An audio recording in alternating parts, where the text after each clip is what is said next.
இயேசு நாமத்தினாலே உங்களுக்கு என் அன்பின் வாழ்த்துக்களை தெரிவித்துக் கொள்கிறேன். கர்த்தர் நம்மோடு இடைப்படுவாரா? கர்த்தர் நாம் ஸ்தோத்திரம். இந்த வேலையில கர்த்தர் சொன்னாரு, நான் சொன்ன நான் செய்வேன். மனுஷர் சொல்லுவாங்க, இது என்ன இப்படி செய்யறேன், அப்படி செய்யறேன், இதை கொடுக்குறேன், அதை கொடுக்குறேன், எல்லாம் அப்படியே நம்புற மாதிரியே சொல்லுவாங்க. வாழைப்பழம் நழுவி ஒரே பால்ல விழுந்த மாதிரி பேசுவாங்க. ஆனா என்ன பண்ணுவாங்க? செய்ய மாட்டாங்க. அதுதான் மனுஷர். ஆனா கர்த்தர் சொல்றாரு, உன் நிலைமையை அறிந்திருக்கிறாரு, உன் சூழ்நிலை அறிந்திருக்கிறாரு. அப்போ நீ இப்ப எப்படி இருக்கிறனாக்கா, ரொம்ப நொந்து போன நிலைமையில இருக்கிற. என்ன விஷயம்னு சொன்னா, ஐயோ நான் ஜெபம் பண்றேன், இந்த ஜெபத்துக்கு பதில் வரல, இந்த காரியத்துக்காக நான் காத்திருக்கிறேன், ஒண்ணும் நடக்கிற மாதிரியே தெரியல, எனக்கு என்ன புரியல, ஒண்ணுமே புரியலன்னு ஒரு சோர்ந்து போன ஒரு நிலைமையில வச்சிருங்க. நான் கர்த்தர் சொல்றாரு, ஒரு பாலை வனத்தை கூட அவரு ஏதேன் தோட்டத்தை போல மாற்றுவாங்க. ஏதேன் தோட்டம் உங்களுக்கு தெரிஞ்சிருக்கும். முதல்ல கர்த்தர் சிருஷ்டித்தப்போ உலகத்தை ஏதேன் தோட்டத்தை உருவாக்கி அதுல ஆதாம் ஏவாள் 2 பேரையும் உருவாக்கி அந்த தோட்டத்தை வச்சு அருமையான தோட்டம், அழகான தோட்டம், எல்லா பழங்கள் எல்லாமே இருந்துச்சு அதுல. அவ்வளவு அருமையான ஒரு தோட்டம். அந்த தோட்டம் போல ஒரு ஒரு அதாவது ஒரு பாலைவனம் போல வாழ்க்கை உண்டாகும். வாழ்க்கையை கத்தனை பண்ணுவாங்க. ஒரு பூந்தோட்டமா ஏதேன் தோட்டமா கத்தனை மாத்திடுவாங்க. இப்போ இது நான் சொன்னேன், நான் செய்வேன் கத்த சொல்றேன். இது யாரும் மனுஷன் சொன்ன வார்த்தை இல்ல, ஏன் வார்த்தையும் கிடையாது. கர்த்தர் உங்களோட பேசுகிறாரு. கொஞ்சம் நல்லா கவனிங்க. உங்களுக்கு உண்மையாவே இது ஆசீர்வாதமா இருக்கும். பாருங்க, சோதனை மத்தியில, சூழ்நிலை மத்தியில வந்தாலும், சோதனை வந்தாலும், சோர்வு வந்தாலும், தேவை வந்தாலும், பிரச்சனை வந்தாலும், கடத்துல ஏதோ ஒன்று வந்திருக்குது உங்களுக்கு, ஏதோ ஒன்று சம்திங் ஹேப்பன், ஏதோ வந்துச்சு. இப்ப நீங்க சோர்ந்து போயிருக்கிறீங்க, ஜெபம் பண்ணி கூட பதில் வரலன்னு நினைக்கிறீங்க. கவலைப்படாதீங்க. கர்த்தர் உங்க தேவையில சந்தித்திருக்கிறார், தேவையில அறிந்திருக்கிறார். தேவையில கர்த்தர் கண்டிப்பா சந்திப்பார். பாருங்க, எசேக்கியேல் 36:21 இஸ்ரவேல் ஆனாலும் இஸ்ரவேல் வம்சத்தார் தாங்கள் வந்து சேர்ந்த புறஜாதிகளிடத்திலே பரிசுத்த குலைச்சாக்கின என் பரிசுத்த நாமத்தின் நிமித்தமாகவே இறங்குகிறேன். அதே 36:22 எசேக்கியேல், ஆதலால் நீ இஸ்ரவேல் வம்சத்தாரை நோக்கி கர்த்தராகிய ஆண்டவர் உரைக்கிறது என்னவென்றால், இஸ்ரவேல் வம்சத்தாரே, உங்கள் நிமித்தம் அல்ல, நீங்கள் வந்து சேர்ந்த புறஜாதிகளிடத்தில் பரிசுத்த குலைச்சலாக்கின என் பரிசுத்த நாமத்தின் நிமித்தமே நான் இப்படி செய்கிறேன். அடுத்த வசனம், புறஜாதிகள் நடுவே நீங்கள் பரிசுத்த குலைச்சலாக்கினதும் அவர்களுக்குள் உங்களால் பரிசுத்த குலைச்சலாக்கப்பட்டதுமான என் மகத்துவமான நாமத்தை நான் பரிசுத்தம் பண்ணுவேன். அப்பொழுது புறஜாதிகள் தங்கள் கண்களுக்கு முன்பாக நான் உங்களுக்கு பரிசுத்தம் பண்ணப்படுகையில் நான் கர்த்தர் என்பதை அறிந்து கொள்வார்கள் என்று கர்த்தராகிய ஆண்டவர் சொல்கிறார். இது யார் சொல்றா? கர்த்தராகிய ஆண்டவர் சொல்றாரு. இஸ்ரவேல் ஜனங்க எகிப்திலிருந்து வெளியே வந்துட்டாங்க. எகிப்திலிருந்து வந்துட்டு பிறகு செய்த பாவத்தினால என்ன பண்ணாரு? மறுபடியும் அடிமைகளா பிடிக்கப்பட்டு போயிட்டாங்க. அவங்கள மறுபடியும் கர்த்தர் கொண்டு வர்றாரு. கொண்டு வரும்போது எல்லாம் சொல்றாங்க, என்ன நீ கர்த்தரை நம்பிட்டிய, ஜெபம்லாம் பண்றிய, நீ சர்ச்சுக்கெல்லாம் போறிய, என்ன ஆயிடுச்சு உனக்கு என்ன நடந்துச்சுன்னு ஒரு கிண்டலா பேசுறவங்க கூட இருக்கிறாங்க. அப்போ கர்த்தருக்கு என்ன ஆயிடும்னா, அவருடைய நாமம் பரிசுத்த குலைச்சலாக்கப்பட்டது. இஸ்ரவேல் ஜனங்களுக்கும் அப்படிதான் கேட்டாங்க மற்ற புறஜாதியா. அப்ப அவர் சொல்றாரு, உங்க படுறது நீ கஷ்டம் மட்டும் இல்ல, ஏன் நாமத்தை பரிசுத்த குலைச்சலாக்குறாங்களே, என்ன பண்ணிட்டா உங்க ஆண்டவரு, என்ன பண்ணிட்டாருன்னு கேக்குறாங்களே, அது நிமித்தமா நான் இறங்குவேன். நான் என்ன பண்ணுவேன், என்ன உன் சூழ்நிலை அப்படியே நான் மாற்றுவேன்றார் கர்த்தர். அதனால ஒரு வேளை பாக்குறது என்ன பண்ணலாம், ஏதோ உங்களை பற்றி பேசலாம், என்ன உங்க தேவன் எங்க, உன் தேவன் எங்கன்னு தாவீதை பார்த்து கூட கேட்டாங்க, உன் தேவன் எங்கன்றாங்க, அப்படி கூட கேட்கலாம். அப்ப கர்த்தர் நாம தூஷியப்படுறதுனால நான் விடுதலை கொடுப்போம்னு கர்த்தர் சொல்றாரு. அது மட்டும் இல்ல, இந்த தாவீதை பற்றி பார்க்கும்போது, தாவீது கூட ஒரு நல்ல ராஜா பணக்கார ஆகிறதுக்கு முன்னால அவர் தான் நான் என்ன வச்சுச்சேன்னா ஒரு சங்கீதம் எழுதிக்கிறார். அது 22ஆம் சங்கீதம், இந்த 6:7 நம்ம பார்க்கும்போது, நானோ ஒரு புழு, மனுஷன் அல்ல, மனுஷரால் நிந்திக்கப்பட்டும் ஜனங்களால் அவமதிக்கப்பட்டும் இருக்கிறேன். என்னை பார்க்கிறவர்கள் எல்லோரும் என்னை பரியாசம் பண்ணி உதட்டை பிதுக்கி தலையை துலுக்கி, கர்த்தர் மேல 22:8 சங்கீதம், கர்த்தர் மேல் நம்பிக்கையா இருந்தானே அவர் இவனை விடுவிக்கட்டும், இவன் மேல் பிரியமா இருக்கிறாரே இப்பொழுது இவனை மீட்டு விடட்டும் என்கிறார்கள். பாருங்க, இப்ப கிண்டல் பேசவங்க இருப்பாங்க, இல்லாததுக்கு முன்னாடி இப்ப கூட இருக்கிறாங்க. ஜெபம் பண்றாங்க, என்ன கட்சிச்சு, என்ன வந்துச்சு, உங்க பிள்ளைங்களுக்கு என்ன வந்துச்சு, உங்க பிள்ளைங்களுக்கு கல்யாணம் ஆயிடுச்சா, உங்க பிள்ளைங்களுக்கு குழந்தை பிறந்துச்சா, உங்க வீடு கட்டிங்களா, என்ன ஆயிடுச்சு அப்படி கிண்டல் பண்றவங்க இருக்கிறாங்க.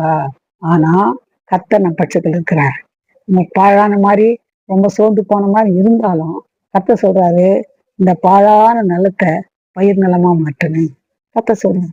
அதனால கண்டிப்பா உங்க வாழ்க்கையில கர்த்தர் அற்புதம் செய்வார்.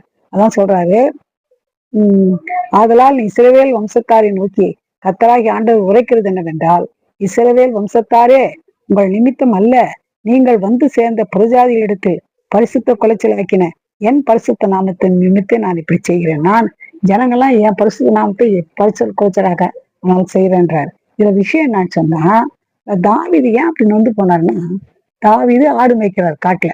தாவீது ஆடு காட்டுல மேய்ச்சிருந்தாக்கா, இந்த சவுல் ராஜா கர்த்தர் வார்த்தையை மீறிட்டார்.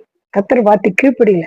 அதனால கர்த்தர் நொந்து போய் என்ன பண்ணிட்டாரு, அவனை சீட்ல இருந்து தூக்கிறேன்னு சொல்லிட்டு அவனுக்கு பதிலா என்ன பண்ணாருன்னா, தாவீதை வந்து அங்க அந்த ஸ்தானத்துல வைக்கிறேன்னு சொல்லிட்டாரு. அதனால தாவீது அந்த ஸ்தானத்துல வைக்கிறேன்னு சொன்னதுனால கர்த்தர் என்ன பண்ணாரு, அனுப்பி வச்சாரு. என்ன அனுப்பி வச்சாருன்னா, தீர்க்கதரிசி சாமுவேல் தீர்க்கதரிசி அனுப்பிச்சு வச்சார். சாமுவேல் தீர்க்கதரிசி அனுப்பிச்சு வச்சாக்கா, இந்த சாமுவேல் தீர்க்கதரிசி என்ன பண்ணாருன்னா, இப்போ அபிஷேகம் பண்றதுக்கு வராது. யார் வீட்டுக்கு? ஈசாய் வீட்டுக்கு, அதாவது தாவீது ராஜா வீட்டுக்கு வராரு. இந்த தாவீது ராஜா வீட்டுக்கு வரும்போது எல்லா மகன்களெல்லாம் கூப்பிட்டாரு. 7 பேரை கூப்பிட்டாரு. ஆனா தாவீதை கூப்பிடவே இல்லை. தாவீதை கூப்பிடாதனால என்ன ஆச்சுனாக்கா, என்ன ஆயிட்டு பாருங்க, அவன் ஒன்றும் கவலைப்படலானா, கர்த்தர் வந்து அந்த தீர்க்கதரிசி ஒவ்வொருத்தரா கூப்பிடுறாரு. பேர் 1 2 3 எல்லாம் கூப்பிட்டாரு. கர்த்தர் சொன்னா, இவன் தான் இருக்கும், இவன் தான் கர்த்தர் சொல்லிட்டு இவங்க எல்லாம் இல்லைன்ட்டார். சரி, இவ்வளவுதான் உங்களுக்கு பிள்ளைங்க, இவ்வளவுதான் உங்களுக்கு பிள்ளைங்கன்றான். இல்ல இல்ல, இன்னொரு ஆளுக்கிறான், இன்னொரு பையன்கிறான், அவனாலும் வைக்கிறான் காட்டல. அவன் கூப்பிட்டு அனுப்பினான். விஐபி மாதிரி கூப்பிட்டு அனுப்பிச்சு கூப்பிட்டு வந்த பிறகு இவன் தான் இவன் விஷயம் பாருங்க. அப்போ அவனுக்கு எப்படி இருந்திருக்கும்? எல்லாரும் கூப்பிட்டு எல்லாருமே வந்து சொந்த பிள்ளைய கூட தாப்பனும் செட்டப் பண்ணல, கூட பிறந்தவங்களும் செட்டப் பண்ணல. இந்த மாதிரி ஒரு நிலைமை உங்களுக்கு இருக்கலாம். உங்களை யாரும் செட்டப் பண்ணாத ஒரு நிலைமையில இருக்கலாம். நீ கவலையே பண்ணாதீங்க. மனுஷர் உங்களை புறக்கணித்தா கர்த்தர் உங்களை தெரிந்து கொண்டார். இது உங்களுக்கு வாக்கு தத்தமா சொல்றேன், ஒரு தீர்க்க தரிசனமா சொல்றேன். நீங்க மனுஷர்லாம் வெறுக்கிறாங்களா? மனுஷர் வெறுக்கிற இந்த நாட்கள்ல கர்த்தர் உங்களை என்ன பண்றார்? நேசிக்கிறார். உங்களை தெரிந்து கொண்டார். உங்களை தெரிந்து கொண்டார்.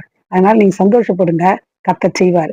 அப்போ இங்க எந்த நிலைமையில் இருந்தாலும் கர்த்தர் உங்களை உயர்த்த அவரு வல்லவராக்குறார். ஆனா என்ன பண்ணனா, கர்த்தருடைய நேரத்துக்காக நம்ம காத்திருக்கும் போது கர்த்தர் கண்டிப்பா என்ன பண்ணுவாரு? காரியத்தை செய்வார். இப்போ தாவீதுக்கு ஒரு ஆசை என்னன்னா, அந்த சவுல் ராஜாவுக்கு மருமகனா இருந்தா எவ்வளவு நல்லா இருக்கும்னு நினைச்சாரு. கர்த்தர் அடாடா, நீனா ராஜாவுக்கு மருமகன், நான் உன்னை ராஜாவே மாற்ற போறேன்னு சொல்லிட்டேன்.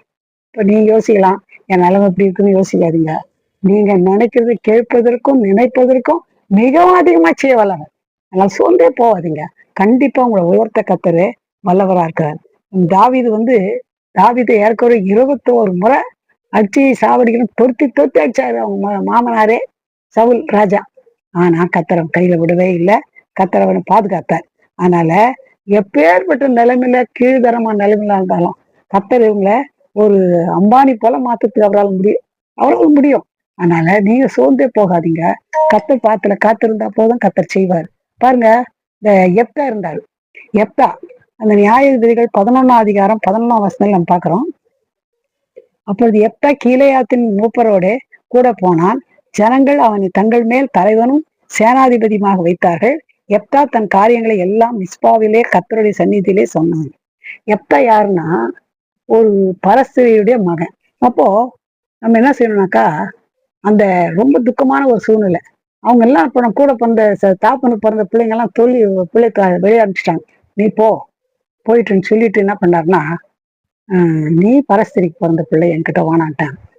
அவன் பேசாம போயிட்டான். வெளியில போயிட்டு வேற ஊர்ல தங்கியிருக்கான். எவ்வளவு துக்கமா இருந்திருப்பான் பாருங்க. ஆனா அவன் நல்லா கர்த்தர் நம்பின பிள்ளை. உலகமே வெறுத்துச்சு. கூட பிறந்தவங்களே துரத்தி வச்சுட்டாங்க. வெளிய ஊருக்கே போயிட்டான். இல்லை, யாருமே இல்லை. யாரோட சேர்ந்து அப்படியே இருக்கான்.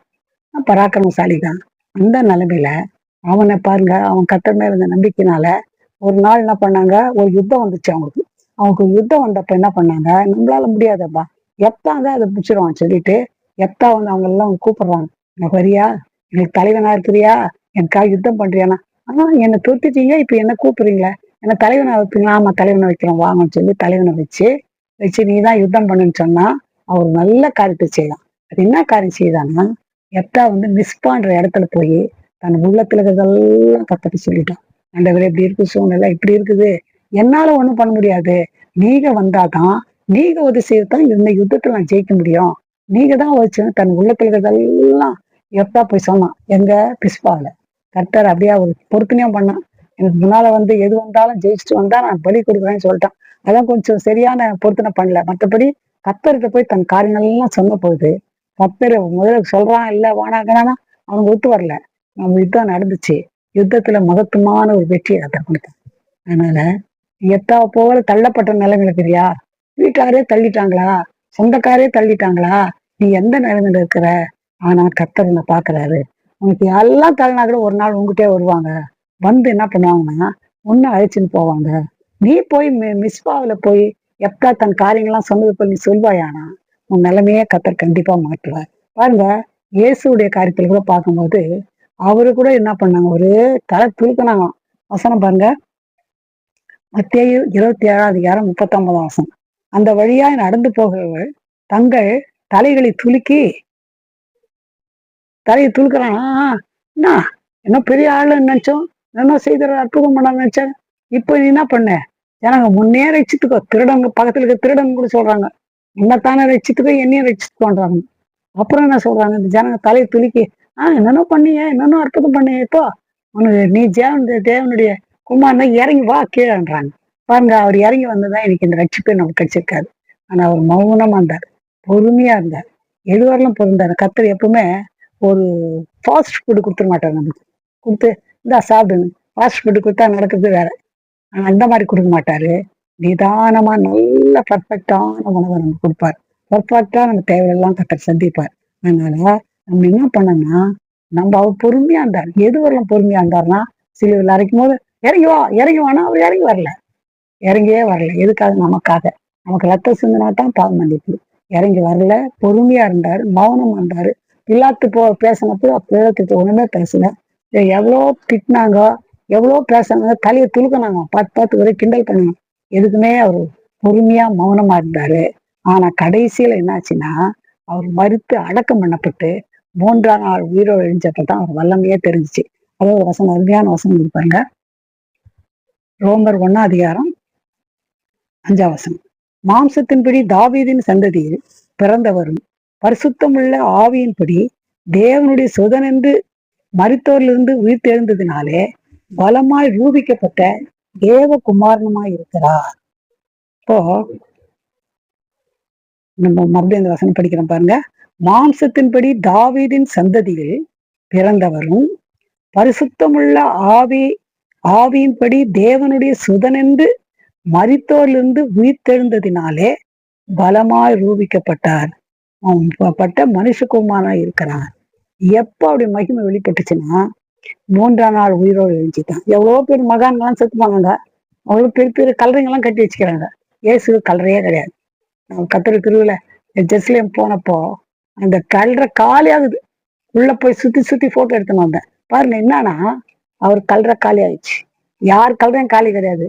அவர் பெரிய மகான் கல்றையும் காலி கல்ற சமாதிக்கு தான் கட்டி வச்சுக்கிறேன். அவர் கல்ற மட்டும் காலியா இருக்குது. ஏன்னா 3ஆம் நாள் உயிரோடு எழுச்சிட்டார். அவர் 3ஆம் நாள் உயிரோடு எழுந்ததுனால தான் அவருடைய இந்த காரியமே என்ன ஆயிடுச்சுனாக்கா, உயிர் தேர்தனால தான் பலமா தேவனுடைய குமாரன்னு நிரூபிக்கப்பட்டார். அதனால அதுவரைலாம் அவர் மௌனமா இருந்தார். கடைசியில அவர் என்ன பண்ணாருன்னா, உயிர்த்து உயிரோட எழுந்த பிறகுதான் அவருடைய மகிமை வெளிப்பட்டுச்சு. அதனால நீ கொஞ்சம் கவனமா இருந்த. என்னது என் சூழ்நிலை எப்படின்னு நினைக்காதீங்க. கர்த்தர் சொன்னாரு, நானே செய்வேன், நான் தான் சொன்னேன், நானே செய்வேன்றார். பாருங்க, பெரிய பெரிய ரொம்ப டெசர்ட் மாதிரி, ரொம்ப இப்போ டெசர்ட் மாதிரி தான் இருக்குது இந்த ஈராக் எல்லாம் பார்க்கும்போது. அப்படி இருந்த ஒரே ஒரு செடி போட்டு வளர்க்க முடியாதுல, எல்லாம் மண்ணு தாங்க, ஒண்ணுமே பண்ண முடியாது. ஜனங்க எவ்வளவு சாப்பாட்டு கஷ்டப்பட்டு மீனை வச்சு இதுல போட்டு மணல்ல வச்சு அது அந்த சூட்ல வந்து அதை எடுத்து சாப்பிடுவாங்க. அந்த இது எடுத்து பேரிச்சம்பழம் சாப்பிடுவாங்க. பால் வந்து ஒட்டக பால் கொடுப்பாங்க, வேற ஒண்ணுமே கிடையாது. ஆனா இன்னைக்கு அந்த வனாந்தரமான நிலத்தை கத்தர் வசனப்படி வனாந்தரத்தை என்ன பண்ணாரு, வறண்ட நிலத்தை என்ன பண்ணாரா பயிர் நிலமா கத்தர் மாட்டினாரு. வசனப்படி கத்தர் என்ன செய்தாருன்னா, அது பெரிய செழிப்பான தேசமா கத்தர் மாத்திட்டு இருக்கிறார். நல்ல எண்ணெய் கச்சிச்சு. இப்போ பயிரும் செய்யறாங்க. எல்லாமே செழிப்பாயிடுச்சு. எதுக்கு சொல்றேன்னா, அதை மாத்தணும் உங்களை மாத்த மாட்டாரா? உங்க சூழ்நிலையை மாத்த மாட்டாரா? அனாந்தரமாகுதே என் வாழ்க்கை, கஷ்டமாகுதே, பிரச்சனையே மாறலன்னு நினைக்காதீங்க. இதை நான் சொன்னேன், நான் அதை செய்வேன்னு கத்த சொன்னேன். அவர் சொன்ன ஆண்டவர் கண்டிப்பா என்ன பண்ணுவார்? அவரு கண்டிப்பா செய்வார். அதனால நம்ம என்ன பண்ணணும்னு சொன்னா, நம்ம கவலைப்பட வேண்டியதே இல்லை. ஒரு சூழ்நிலையை மாற்ற அவரால் முடியும். அவர்கிட்ட நீ சோர்ந்து போவாதீங்க. அவர் பாத்துல காத்துருங்க. அன்றைக்கு அந்த தள்ளப்பட்ட நிலைமை இருந்த யார் யாரையோ இந்த எப்தாவை மாத்தினாரு, தாவீதை மாத்தினாரு. இன்னும் எவ்வளவு காரியம் நம்ம பைபிள்ல சொல்ல முடியும். உங்களே கத்தர் மாத்துவார். கவலையே படாதீங்க. கத்தர் உங்களை ஆசீர்வதிப்பார். நம்ம ஜெபம் பண்ணலாம். எங்களவே சீதான பரப்பிதாவே, நல்ல வேலைக்காக நன்றி துதிக்கிறேன் ஐயா. இவ்வளோ பேருப்பா, என் ஜபத்துக்கு பதிலே வரலையே, நான் இவ்வளவு வேதனைப்படுறேன். ஏன்னா அந்த நிலைமை இவ்வளவுதானா? என்ன அது எனக்கு வறண்ட நிலை மாதிரி இருக்குதே, டெசர்ட் மாதிரி இருக்குதேன்னு யோசிக்கிறாங்கப்பா. வறண்ட நிலத்தை வயல் நிலமா மாற்றுங்க. ஆண்டவரே, வறண்ட நிலத்தை ஏதேன் தோட்டத்தை போல மாற்றுங்கப்பா. இதே போலப்பா உங்களுடைய வாழ்க்கையை நீ மாற்ற வல்லமையுள்ளவராக்குறீங்கப்பா. ஆண்டவரே, இயேசுவே மௌனமா இருந்தாங்க. சிலுவையில் அருந்த போது எவ்வளவு ஜனங்க பேசினாங்க, எவ்வளவு வேடி காட்டினாங்க, தலையை துலுக்கி துலுக்கி பேசினாங்க. ஆனாலும் அவர் மௌனமா இருந்தாருப்பா. மறித்து அடக்கம் பண்ணப்பட்டு அந்த 3ஆம் நாள் உயிரோடு இருந்தாரப்பா. அதனால கத்தாவே மனுஷகுமாரன் என்று நிரூபிக்கப்பட்டாரப்பா. அது போல இந்த நாள்ல யார் யாரு வேதனையில கவலை இருக்காங்க, கவலை கண்ணீரை மாற்றுகிற தேவன், அற்புதங்களை செய்கிற தேவன், எந்த சூழ்நிலை இருந்தாலும் சோர்ந்து போய் இனி இந்த வாழவே மாட்டேன், வாழ்றதாவே இல்லை, என் நிலைமை இவ்வளவுதான், இதோட என் வாழ்க்கை முடிஞ்சிச்சு யார் யார் சொல்றாங்களோ அவங்களுக்கு நீ பேசி கொண்டு இருக்கிறீங்கப்பா. அவரோடு பேசி கொண்டு இருக்கிறீங்கப்பா. உங்க துன்பத்தை, துக்கத்தை, கண்ணீரை, கவலை, பிரச்சனை, வேதனை, வியாதி, கடன் தொல்லை, கோர்ட் பிரச்சனை எல்லாவற்றையும் மாற்றம் மாற முடியும். பிள்ளைதாங்க, திருமணம் ஆகாத காத்திர திருமண காட்சிங்க, வியாதியிலிருந்து விடுதலை தாங்க. ஆண்டவரே சேர்த்திருக்கிறையா மனாந்தரமான வாழ்க்கைய ஆண்டவரே நீங்க கத்தா மாற்ற வல்லவர்.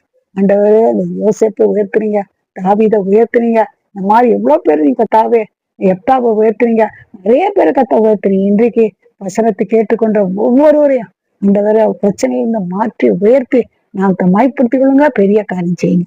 ஒரு புள்ள கருத்துக்குள்ள நம்ம தாழ்த்தது ஆசீர்வதிங்க, நாம மைப்படுத்திக் கொள்ளுங்க. இயேசுவின் நாமத்தில் ஜெபம் கேளும் பிதாவே, ஆமென். God bless you.